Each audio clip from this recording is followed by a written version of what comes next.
Welcome to Sasi media. சமீபத்தில் திவாகர் அவர்கள் police ஸ்டேஷனில் போய் ஒரு கம்ப்ளைண்ட் கொடுத்துருக்காரு. அந்த கம்ப்ளைண்ட் கேட்கும்போது பல பேருக்கு அதிர்ச்சியாக இருக்கலாம்.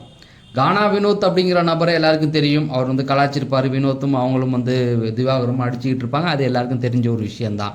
புகழ் அந்த பக்கம் மாக்காப்பா இவங்கெல்லாம் இப்படி பண்ணுறாங்களா? மது போதையில் மாக்காப்பா ஆனந்த் ஒருத்தர் காலில் அடிச்சிருக்காப்புல, புகழ் சண்டை போட்டிருக்காப்புல அப்படின்னு சொல்லி நீங்கள் ஆச்சரியப்பட்டிருக்கலாம், கொஞ்சம் அதிர்ச்சியாகவும் இருக்கலாம். உண்மையிலே இது உண்மை தெரிஞ்சவங்களுக்கு இது அதிர்ச்சியாக இருக்காது.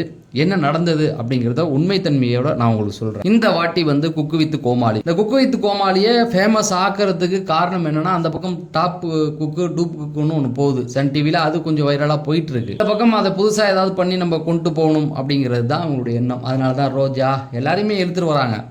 அப்படி பார்த்தீங்கன்னா பிக் பாஸில் இருக்கிறவங்க, பிக் பாஸுக்கு போனவங்க, கொஞ்சம் பெரிய ஆளெல்லாம் கூப்பிட்டு வராங்க. அந்த இதில் பார்த்தீங்கன்னா இந்த வாட்டி ரக்ஷன் இல்லை. நீங்கள் எங்கேருந்தே கவனிங்களா, ரக்ஷன் இல்லை. இத்தனை 6 சீசனும் ரக்ஷன் சூப்பராக கொண்டு போனார். ஆனால் இப்போ அவர் வரல. என்ன காரணம் பார்த்தீங்கன்னா, அங்கே ஒரு குரூப்பிசம் இருக்குது. அதாவது நான் ஏற்கனவே ஒரு வீடியோவில் சொல்லியிருப்பேன். மணிமேகலையை காலி பண்ணாங்க பிரியங்கா. அதே போல் தான் மாக்காப்பான அந்த ஆம்பளைங்க பக்கம் அவங்க 2 பேரும் நின்றுக்கிட்டு எல்லாரையுமே காலி பண்ணி விட்டுறது தான் அவங்க வேலையே. அவங்க தான் மேலே இருக்கணும். ஒன்றா இருக்காங்க 2 பேரும் ஒன்றாவே கேங் ஃபார்ம் பண்ணி அவங்களுக்கு கீழே இருக்கவங்கள வச்சுக்கிறது தான் அவங்க வேலையே அப்படின்னு தான் வெளியில் பேசிக்கிறாங்க. ஸோ அவரை காலி பண்ணாங்க. சரி, ஆரம்பிக்கும் போது பார்த்தீங்கன்னா குரோஷி கிடையாது. சமீப காலமாக குக்கு வித் கோமாளி ரொம்ப ஃபேமஸாக போகிறதுக்கு காரணம் குரோஷி தான். அவருடைய கவுண்டர் காமெடி தான். ஆனால் அவர் இல்லை. ஏன்னு கேட்டால் புகழ் காலி பண்ணி விட்டாருன்னாங்க. ஸோ புகழுக்கு இப்போ காமெடி, புகழ் அந்த மொதல் சீசனும் 2வது சீசனும் தான் புகழ் 3 சீசன் வரைக்கும் காப்பாற்றி கொடுத்தாரு. காமெடிலாம் போணுச்சு. அதுக்கப்புறம் மொக்க தான் போட்டுக்கிட்டு இருப்பாப்புல. அந்த பொண்ணுங்க போய் வெளியிறது தான் அவர் வேலை. குரோஷி தான் கவுண்டர் காமெடி கொடுத்துக்கிட்டே இருப்பாப்புல. ஸோ அவரை புகழ் காலி பண்ணி விட்டா. சரி, இப்படி போகும்போது தான் இந்த 7வது சீசனுக்கு ஆரம்பிக்கிறாங்க. ஒரு கோமாளியா இவரையும் கூப்பிடுறாங்க. திவாகரை பொறுத்த வரைக்கும் அந்த கோமாளி கண்டென்ட், அந்த இது ஓரளவுக்கு தன்னைத்தானே பெருமையா பேசிக்கிறது இதெல்லாம் போகும்போது அங்க ஒரு குக்கா இவர் இருக்காரு, வினோத். ஸோ எனக்கு தெரியும், இப்போ வினோத் இருந்தா கண்டிப்பா அவரை கூப்பிடுவாங்க. ஏன்னா அது வைரல் ஆக்குறதுக்கு ஏதாவது ஒன்று போகும், 2 பேரும் அடிச்சுக்குவாங்க அப்படின்னு. பிக் பாஸ்லேயே 2 பேரும் எலியும் புனியுமா இருந்தாங்க. முக்கியமாக இவர் ஒரு ஆயுதத்தை கையில் எடுப்பாப்புல. யார்? வினோத்தை திவாகர் ஏதாவது சொன்னார்னா ஜாதி ரீதியாக என்னை திட்டாரு அப்படின்னு சொல்லுவாப்புல.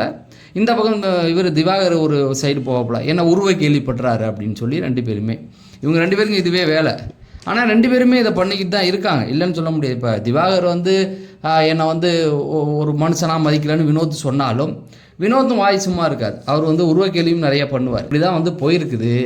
ஆனால் சம்பவம் நடந்த அன்னைக்கு என்ன ஆச்சு அப்படின்னா, திவாகர் தன்னுடைய பாணியில் தன்னை பற்றி பெருமையாக பேசுகிற அந்த வேலையை பார்த்துக்கிட்டு இருந்திருக்காரு. கானா வினோத் அங்கே இருக்கு. கானா வினோத் என்ன அப்படின்னா, பர்சனலாக நிறைய விஷயங்கள் பர்சனல் அட்டாக் போயிருக்குது. அதாவது திவாகருடைய குடும்பம், அவருடைய கல்யாணம் அப்படின்னு சொல்லி ரொம்ப ஓவராக கொஞ்சம் இறங்கிட்டாப்புல.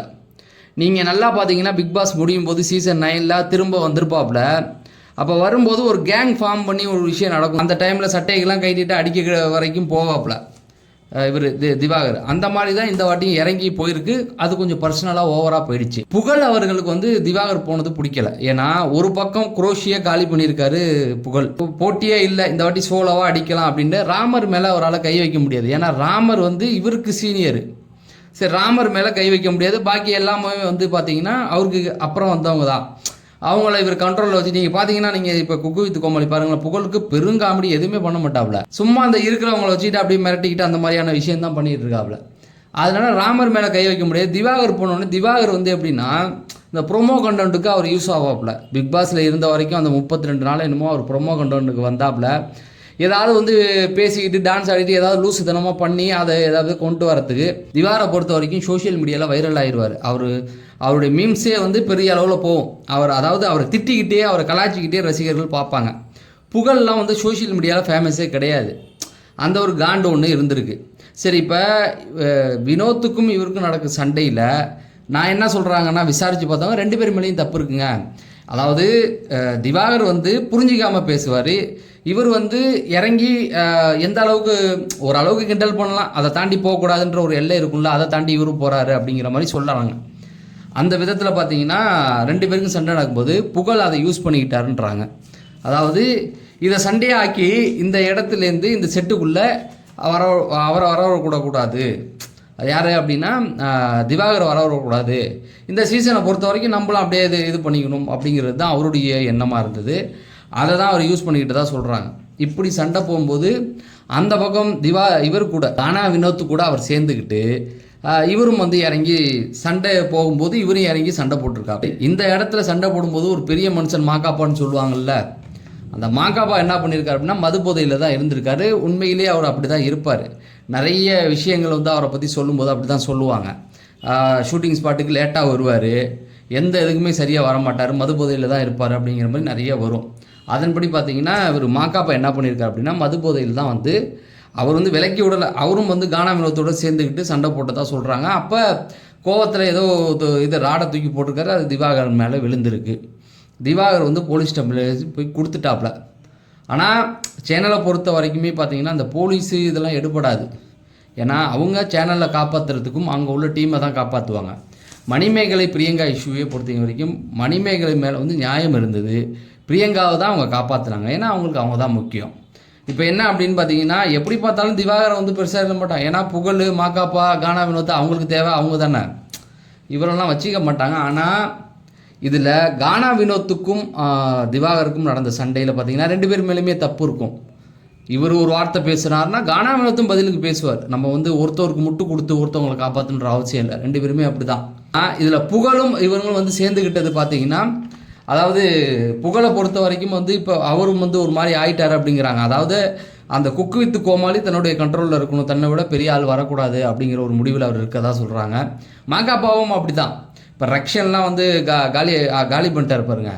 அங்கே விஜய் டிவியை பொறுத்த வரைக்கும் எத்தனை வருஷம் நம்மளால் அங்கே இருக்க முடியுமோ அங்கே வந்து வேறு ஆட்களை உள்ளே விடக்கூடாது ஆங்கரிங் அப்படிங்கிற மாதிரியும் சொல்கிறாரு. ஆங்கரிங்கை பொறுத்த வரைக்கும் மற்ற ஆட்கள் வரக்கூடாது அப்படிங்கிறதுல வந்து பிரியங்காவும் மாக்காப்பா ஆனந்தும் வந்து ரொம்ப தெளிவாக இருந்தாங்க. நீங்கள் நல்லா பார்த்தீங்கன்னா விஜய் டிவியை பொறுத்த வரைக்கும் சிவகார்த்திகேயனுக்கு அப்புறம் மாக்காப்பா ஆனந்து வந்து வேறு யாரையுமே உள்ளே விடலை. நீங்கள் நல்லா கவனிச்சிங்கன்னா தெரியும். அவங்களும் 2 பேரும் ஒன்றா தான் சேனலுக்குள்ளே வந்தாங்க. அன்னையிலேருந்து இந்த இடத்துல சிவகார்த்திகேயன் வந்து 12-15 வருஷம் ஆயிடுச்சு. அந்த பழைய ஆட்களையும் காலி பண்ணிட்டாங்க, புது ஆட்கள் யாரையும் வரவிடாமல் அளவுக்கு தான் பண்ணியிருக்காங்க. நீங்கள் பார்த்தா நல்லாவே தெரியும். அந்த அளவுக்கு வந்து அவங்க வந்து வச்சுருக்காங்க, கண்ட்ரோலாக வச்சுருக்காங்கன்ற மாதிரி சொல்கிறாங்க. இது இந்த மாதிரியான காரணங்களால் தான் புது ஆட்கள் வர முடியல. பழைய ஆட்கள் அவங்களுக்கு கை கட்டி கீழே யாரெல்லாம் இருக்காங்களோ அவங்களுக்கு மட்டும்தான் அங்கே வச்சுக்கிற மாதிரி சொல்கிறாங்க. நீங்கள் நல்லா பார்த்தீங்கன்னா மாக்காப்பா ஆனந்து கூட இருக்கிறவங்க எல்லாமே பார்த்தீங்கன்னா ஒரு குரூப்பாகவே இருப்பாங்க. அவங்களுக்கு தெரிஞ்சவங்களா இருப்பாங்களே தவிர மற்றவங்களுக்குலாம் அங்கே உள்ள விட மாட்டாங்க. அதான் வந்து குரோஷி வந்து கஷ்டப்பட்டு வருத்தப்பட்டு தான் அங்கே போயிருக்காப்புல. என்னதான் ரொம்ப ட்ரை பண்ணியிருக்காப்புல, அவர் கிடைக்கல. அதனால தான் அவர் வந்து அந்தாண்ட போயிட்டாப்புல. இந்த பக்கம் பார்த்தீங்க அப்படின்னா புகழ் வந்து அந்த குக்கு வித்து கோமாளியை தான் கண்ட்ரோலில் வச்சுக்கணும்னு இருக்காப்புல. ஸோ இதன் வெளிப்பாடாக தான் அங்கே ஒரு பிரச்சனை நடந்திருக்குது. இவ்வளோ நாள் உள்ளுக்குள்ளேயே போய்ஞ்சிக்கிட்டு இருந்த விஷயம் சேனலுக்குள்ளே மட்டும் அங்கே ப்ரொடக்ஷன் ஹவுஸுக்கு மட்டும் இதெல்லாம் தெரியும். இவங்க இப்படிப்பட்டவங்க, இவங்க இந்த மாதிரி ஆள், மாக்காப்பா ஆனந்தெலாம் இந்த மாதிரி குடிச்சிட்டு தான் வருவார்ன்றது இப்போ கொஞ்சம் வெளிப்படையாக வந்திருக்குது. ஆனால் வினோத், திவாகர் இவங்க 2 பேருமே வந்து இனிமேல் எந்த ஷோலையும் கலந்துக்க கூடாது அப்படிங்கிறது தான். ஏன்னா பிக் பாஸ்லேயே அவங்க 2 பேரும் வந்து அந்த காமெடியை தவிர்த்து அவங்க அடுத்த இடத்துக்கு போயிட்டாங்க.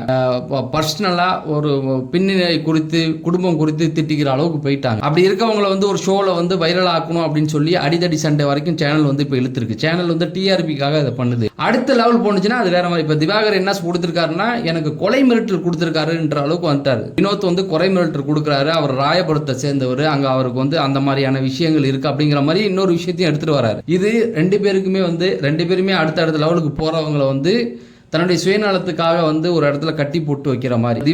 இப்போ இனிமேல் திவாகருக்கு இந்த சமயத்தில் ஏதாவது நடந்தால் வினோத் பதில் சொல்கிற மாதிரியான ஒரு கட்டாயத்தை உருவாக்குற மாதிரி தான். அதனால் முடிஞ்ச அளவுக்கு வினோத்தாக இருக்கட்டும், திவாகராக இருக்கட்டும், இனிமேல் ஏதாவது ஒரு நிகழ்ச்சிக்கு ஒன்றா கூப்பிட்டாங்கன்னா வேணான்னு ஒதுங்கி நிற்கிறதே நல்லது அப்படிங்கிறது தான். ஆனால் அதிர்ச்சியான விஷயம் என்னென்னா புகழ் மாதிரி ஆட்கள் இப்படி பண்ணுவாங்களா அப்படிங்கிறது தான். ஆனால் பண்ணியிருக்காரு, அது உண்மை தான், பொய் கிடையாது. மாக்காப்பா ஆனந்தும் அதை பண்ணியிருக்காரு அப்படிங்கிறது தான். ஸோ நீங்கள் என்ன நினைக்கிறீங்க அப்படிங்கிறத கமெண்ட் செக்ஷனில் சொல்லுங்கள். நம்ம அடுத்த வீடியோவில் சந்திப்போம். நன்றி, வணக்கம்.